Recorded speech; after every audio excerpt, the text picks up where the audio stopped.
शाहरुख खान को बादशाह क्यों बोलते? शाहरुख खान इतना बड़ा स्टार क्यों? ये कम समय में बड़े क्यों बनते हैं? जन्म हुआ रेड चिलीज एंटरटेनमेंट का। ये कैसे हुआ?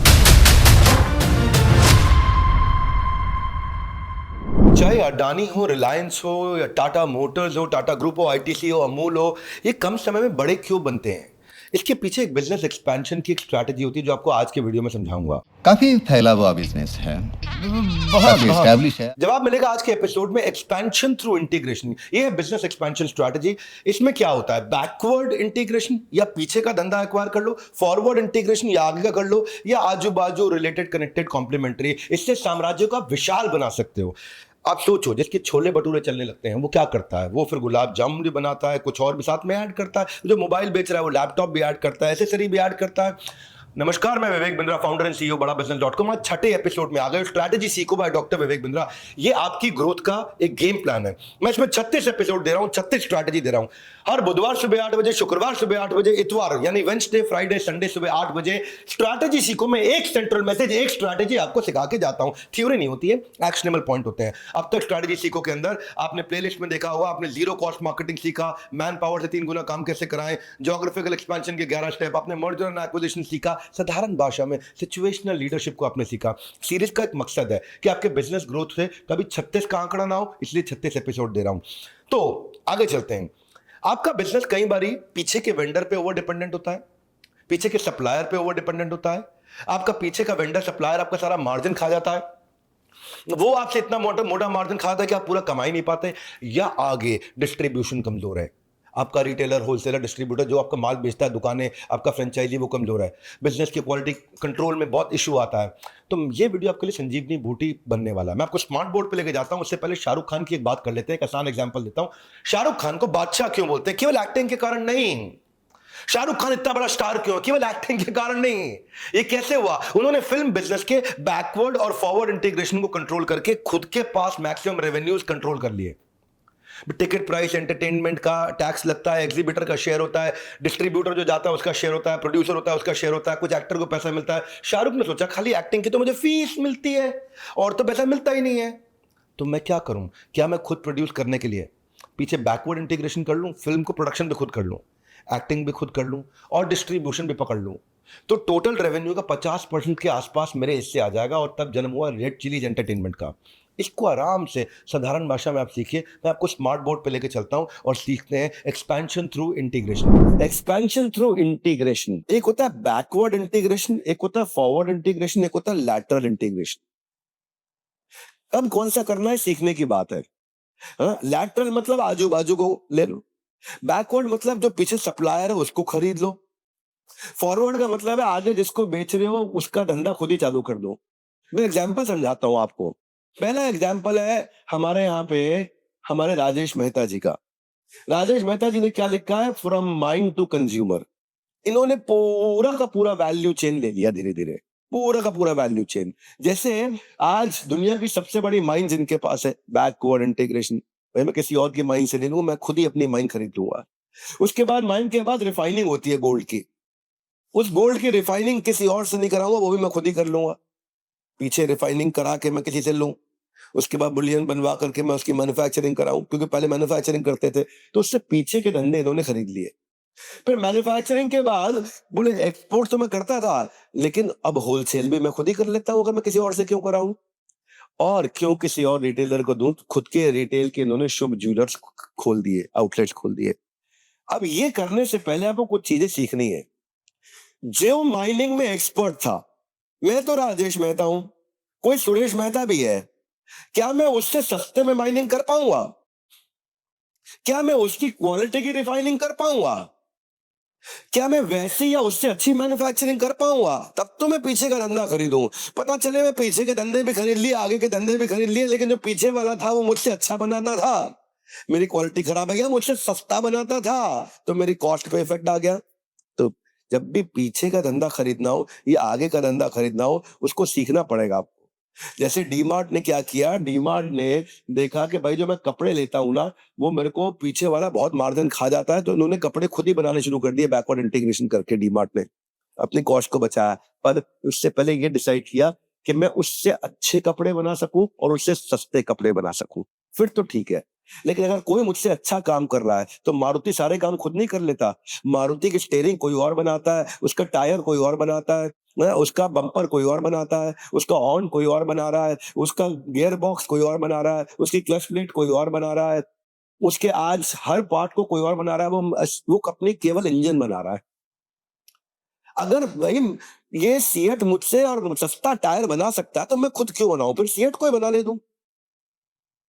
अगर हेडलाइट आज ये मुझसे अच्छी बनाता है, या सोना कोई स्टेयरिंग मेरे से सस्ता और मेरे से अच्छा स्टेयरिंग बनाता, तो उसमें सोना कोई लूंगा मैं। तो ये बैकवर्ड इंटीग्रेशन को देखना है कि ये नहीं कि मैं ये भी खरीद लूं, ये भी खरीद लूं, ये भी खरीद लूं, ये भी खरीद लूं, विजय माल्या मत बनूं। ये देखो कि अगर मैं भारत गियर से गियर अच्छा बनवा लूंगा, या क्लच ऑटो से क्लच अच्छा बनवा लूंगा, या सीएट से टायर अच्छा बनवा लूंगा, तो मैं उन्हीं से ही बनवाने दूं, क्योंकि वो मुझसे सस्ता और मुझसे अच्छा बना सकते हैं। तो ये डिसीजन ज्योग्राफिकल एक्सपेंशन से पहले जरूरी है। अब आप एक्सपैंड करते हो तो अपनी एसोसिएटेड प्रोडक्ट में करो। यार टेक्सटाइल से काम शुरू किया था केवल, यार्न टेक्सटाइल के बाद एसोसिएटेड लाइन सेकंड स्टेप पे गए, इन्होंने रेमंड्स के आउटलेट खोलने शुरू कर दिए। यानी कि यार्न टेक्सटाइल में किसी और को बेचूं, वो अपने आउटलेट में माल बेचे, इससे अच्छा मेरी एसोसिएटेड लाइन है। मैं अगर बढ़िया टीम बाजार से हायर करके जो आउटलेट रिटेल आउटलेट चलाना जानते हैं, तो मैं अपने आउटलेट खोलूंगा, एक्सपैंड करूंगा। तीसरा, फिर उसने क्या किया, कस्टमाइज सूट का आउटलेट खोलना शुरू कर दिया। है जी। अगर मान लो रेमंड जो है ना खाना बनाना शुरू कर देता, रेमंड की रोटी खाओ, रेमंड का आटा खाओ, तो लोग कहेंगे भाई रेमंड का सूट पहनते हैं, रेमंड है जी, रेमंड की चॉकलेट नहीं खाते, है जी, रेमंड की क्रोसिन नहीं खाते। तो associate value chain associated product में होना चाहिए जब आप एक्सपैंड कर रहे हो, है कि नहीं। अब अपने allied, inter related, connected products को पोर्टफोलियो बनाओ। फर्न्स एंड पेटल ने फ्लावर्स के साथ साथ, जो फर्न्स एंड पेटल है जो आज फूल बेचता है, उसने साथ में बलून बेचने शुरू किए। पार्टी करो तो केक बेचना शुरू किया, पार्टी करो तो चॉकलेट बेचनी शुरू करी, सॉफ्ट टॉय बेचने शुरू किए, इवेंट्स करने शुरू कर दिए फर्न्स एंड पेटल ने। वो एसोसिएटेड लाइन ऑफ प्रोडक्ट है उसका, तो वहां से वो चलेगा। लेकिन याद रखना, अगर वर्किंग कैपिटल नहीं है तो जबरदस्ती एक्सपैंड मत करो। वर्किंग कैपिटल को चेक करो। इमेजिन अगर आपका फूड प्रोसेसिंग यूनिट है और आपका जो टोटल रेंट, सैलरी और रॉ मटेरियल है, उसकी वो सबके एक्सपेंस की कॉस्ट मिला के 50 रुपए, आपने 100 रुपए में बेच दिया, तो 50 रुपए का मार्जिन है आपका। अगर उसमें से सब में से आपको 20% वर्किंग कैपिटल एक्स्ट्रा नहीं बचा पा रहे, तो फिर धंधे में एक्सपेंशन मत करो, रुक जाओ, अभी रुको। पहले धंधा खड़ा करते हैं, फिर बड़ा करते हैं। जब आप एक्सपैंड करते हो तो अपने रिसोर्सेज को चेक करो। तो दो तरह के रिसोर्स होते हैं, एक मैन पावर, एक मटेरियल। हर समय आपके धंधे में जो भी बिजनेस आप कर रहे हो, मैं भी हूं, बड़ा बिजनेस चलाता हूं, मेरे साथ भी सैकड़ों एम्प्लॉइज काम करते हैं। आज दुनिया की सबसे बड़ी बिजनेस ट्रेनिंग कंपनी चला रहा हूं, हमारे बराबर आज कोई भी नहीं है। लेकिन मेरी भी आज 20% मैन पावर लेस एंगेज हमेशा रहेगी। फिर उनको नए लाइन ऑफ बिजनेस में डालो। मेरे भी 20% ऑफिस खाली मिलेगा आपको, उसको यानी कि एक्स्ट्रा स्पेस को, या एक्स्ट्रा रॉ मटेरियल आपके पास है एग्जिस्टिंग बिजनेस में, या एक्स्ट्रा 20% मैन पावर है, अगर एक्स्ट्रा रिसोर्स है तो फिर उनको एंगेज करो। हर चीज बाहर से मत लेके आओ कि बोला मैं नया प्लांट लगाऊंगा, मैं नया मैन पावर लाऊंगा, नया करूंगा। देखो जो है 1 से 3 का काम कराना सीखो।